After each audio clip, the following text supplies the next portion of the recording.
Yo guys, so for today's video ay pupunta nga pala kami ng Divisoria. Pero bago ang lahat ay magpapakarwash muna kami. Ayan kasama ko pa sila. Maya-maya nga lang pala ay nakarating na rin kami. Siguro nasa kulang-kulang ding 1 oras ang biyahe namin.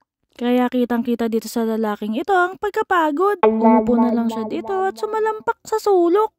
Samantalang ang mga babaeng ito ay walang pakialam. Talagang namimili lang sila talaga. Pero syempre, joke lang yun. Dahil kapag napanood nila ito ay papagalitan nila ako. Sa wakas ay may napili na rin sila. Sana naman ay ito na yun. Dahil kapag hindi pa ito ang binili namin, ay maglalakad ulit kami ng napakalayo. Nung mga panahon nga pala na yan, ay sobrang daming tao. Hindi ko nga lang na-videohan at baka matangay ang aking cellphone. Sa kalagayan nga palang ito ay pinapakita ko ang aming mga pinamili. Medyo parami na ng parami. Kaya tumigil muna kami dito sa Gedli. Medyo napapagod na rin kasi kami dahil kanina pa kami paikot-ikot. Sabay nakita ko itong teddy bear na to at sabi sa akin smile daw ako. Kaya tinanggap ko na lang sa sarili ko ang mga pangyayaring ito.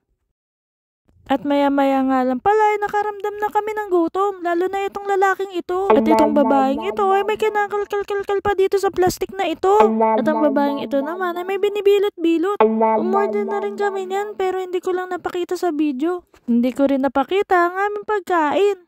Pero pagkatapos namin kumain ay umuwi na rin kami agad. Sobrang dilim na nga niya nung pauwi na kami. Ang ganda Yeah. Ang pin. Kaya dito ko na tinatapos tong video na to. Hanggang sa susunod. Paalam.